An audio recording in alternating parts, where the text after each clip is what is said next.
Hello, what to read? My name is Gerard Saylor. I'm the library director here at the LD Fargo Public Library in beautiful downtown Lake Mills, Wisconsin. It's very hot out today. And what I have today is not books so much to read, but books to look at. We have a wide selection of photography and art books that don't always go out, so I figured I would highlight a few of them. First one here is Prairiescapes, photographs by Larry Kanfer. Kanfer is actually from Champaign, Illinois, where I grew up, and he has a studio down there, and he takes lots of pictures of the prairie. I thought that was a nice one.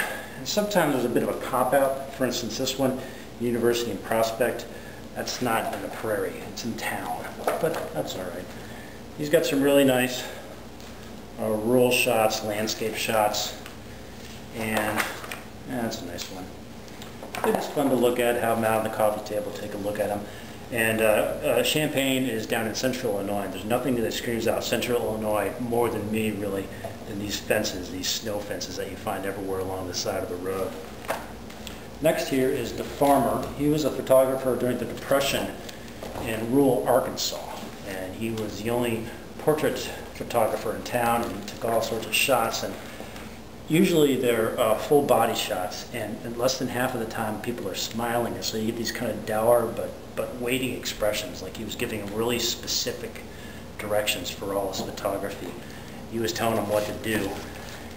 And they're not smiling very often, but when they do, like this kid here, I don't know how well this is showing up, but sometimes the smiles just really pop out at you, and they're really neat to see.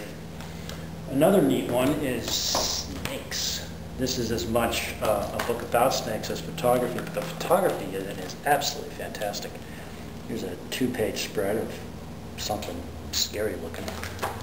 And then I picked up 4 that I really like. The first one is Monkey Portraits by Greenberg, and that's all it is, portraits of monkeys and apes. And there's some really neat ones. And now at the bottom it has like a one-word description to maybe not so much what the monkey is feeling, but what you think of when you see it. Like, for instance, contrarian for the expression, sick for that one. What was this one? Chatty Katie. That looks more like a yuck expression to me. And, oh, here's a good one. Wince. And this is one that's off the cover, Worried. But this one's pretty neat. It's really fun to look through. Next up is Armed America, portraits of gun owners in their homes. And this is pretty neat. The photographer traveled around the U.S., really focused on about 4 or 5 states, including Wisconsin. And he asked everybody one question, and that was, why do you own a gun? And unlike Disfarmer, who seemed to pose all his people, the subjects in these photographs got to choose what they wanted, or what they were going to wear, where they were going to pose, what firearms they were going to go with. And look at how many old military rifles this guy has. He's got a ton of them. There's a K-31, and there's a Longbow Mauser, all sorts of stuff. He's got a really extensive collection. And it's a nice mix of like the regular suburban type people, you know, collectors, and then another mix of just goofy guys. For instance, Valentine from Mississippi. And he's got a couple 3 ARs and an AK. He's wearing a freaking mask. And anyway, all these photos are in their homes, and almost every one features a pet. And sometimes it's funny because you get these really incredibly sloppy homes, and then you see the other ones that are spick and span and spotless, kind of like this one. But this is kind of neat because then in the question, why do you own a gun, they have the answers, and they usually list the weapons that they have posing in the photograph. And some of the answers are neat and interesting. And it's just kind of a neat book to look through. Up next is 2 books by Schneider, who's a photographer, and there's a brief description of the work he does in the back here. I began working in total darkness, using a small flashlight as the sole light source, to create a series of close-up portraits of friends' faces. By the end of 2001, I had become so adept at counting light that it became possible to sustain an exposure for the hour or so required to explore an entire human figure.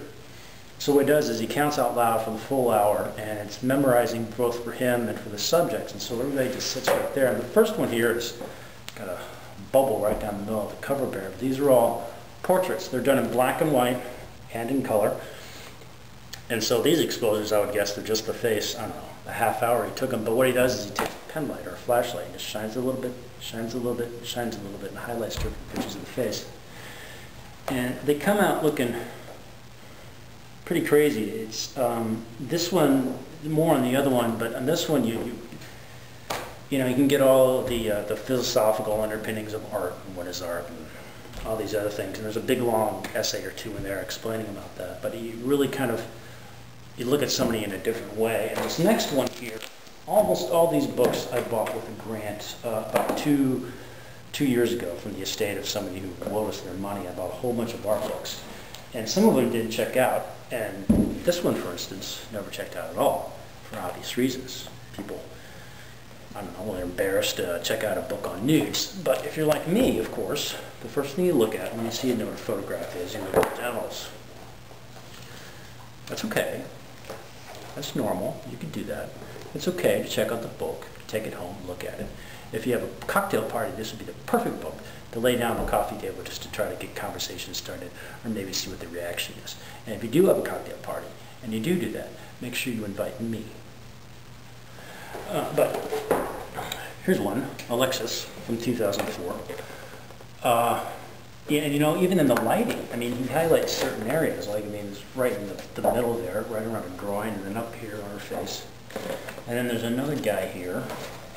It's all modeled. And when you look at his face, it's interesting because he's moving a little bit at a time during the exposures, and so he's all distorted, and then there's this weird modeled lighting on his body. I mean, he half looks like a corpse.